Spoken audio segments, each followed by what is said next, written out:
Olá, tudo bem com vocês? Então, estamos aqui para tentarmos fazer ou reapresentar, alguns dos conceitos e conteúdos que foram trabalhados já em sala de aula, mas que podem servir para a nossa avaliação parcial 2, como também para a AP3. Desta forma, iremos trabalhar ou reapresentar alguns conceitos como normalização, destacando o papel, a importância da ISO, das normas ISO, da ABNT, do Instituto Nacional de Metrologia e Qualidade, ou Inmetro.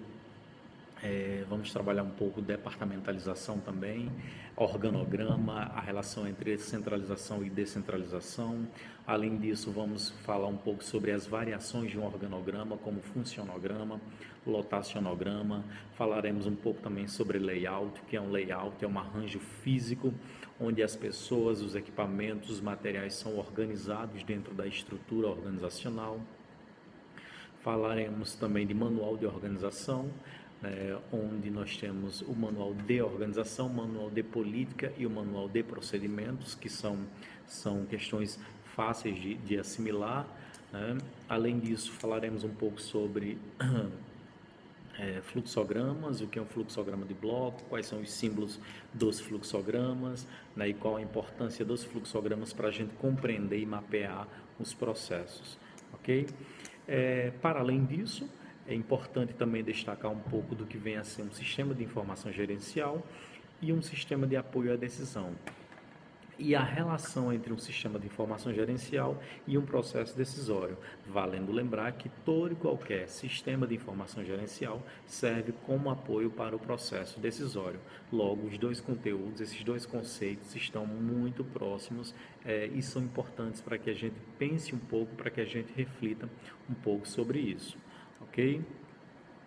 Então, vamos começar um pouco sobre conversar um pouco sobre normalização. Em uma aula anterior, quando falávamos sobre mudança planejada, sobre como se comportar em um ambiente de mudança, nós falamos sobre norma, que tem como conceito padrão ou regra de conduta no qual ou nos quais os membros da organização devem se enquadrar ou devem se adaptar às normas, ok? Então, a norma é comum dentro de toda e qualquer organização. É por isso que existem, perdoem, é por isso que existem os manuais, por exemplo. Mas lá na frente a gente vai tratar um pouco de manual e a gente vai ver que o manual nada mais é do que um conjunto de normas orientando os funcionários, orientando os gestores, orientando os executivos para melhor atuarem dentro das empresas ou dentro da empresa, ok?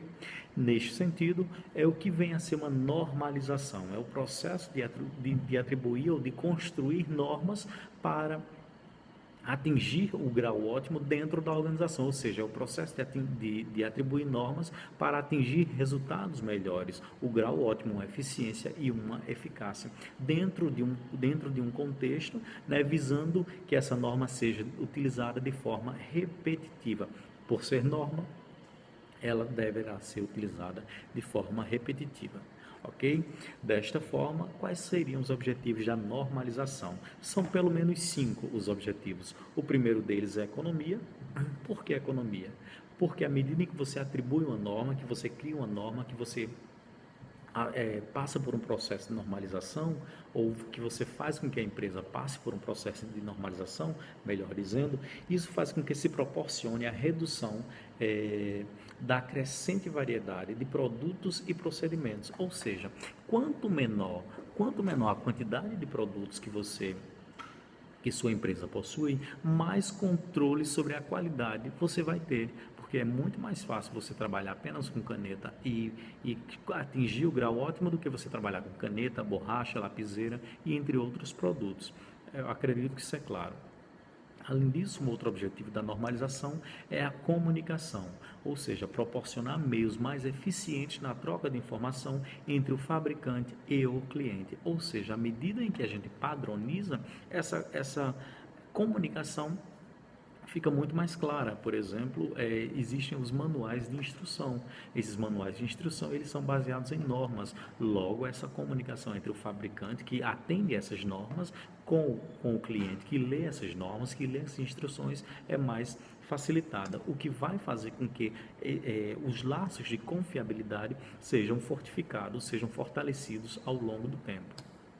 Um outro objetivo da normalização é a segurança, ou seja, proteção à vida humana e à saúde. Por exemplo, existe todo um padrão para, para a indústria farmacêutica. Existe todo um padrão para a indústria de cosméticos, para que não venham a acontecer determinados acidentes, queimaduras, enfim. Então, tudo isso são normas, né, onde se visa a segurança dos consumidores. Além disso, por falar em consumidor, as normas também, a normalização tem como objetivo proteger o consumidor, né? Por quê? Alguns produtos, eles são aferidos, eles passam por todo um processo de análise para a gente identificar, para o Inmetro, por exemplo, identificar se ele obedece a determinados padrões de segurança. Para além disso, nós temos o último objetivo de uma norma, ou da normalização, que é a eliminação de barreiras técnicas e comerciais. Antigamente, há muitos anos atrás, não existiam normas internacionais que regulamentavam as relações comerciais, a transação comercial, ou até existiam normas, mas que eram diferentes. Cada país tinha suas normas. A partir do momento em que foram criadas normas internacionais, essas normas foram adotadas por todas as empresas e por todas as nacionalidades, perdoem, e as relações comerciais foram facilitadas, ou seja, o intercâmbio comercial passou a acontecer de uma forma mais eficiente e eficaz. Desta forma, a normalização está presente tanto na fabricação de produtos como na transferência de tecnologia e na melhoria da qualidade de vida, por meio dessas normas de segurança e preservação ao meio ambiente, ok? Compreendido? Alguma dúvida? Ok?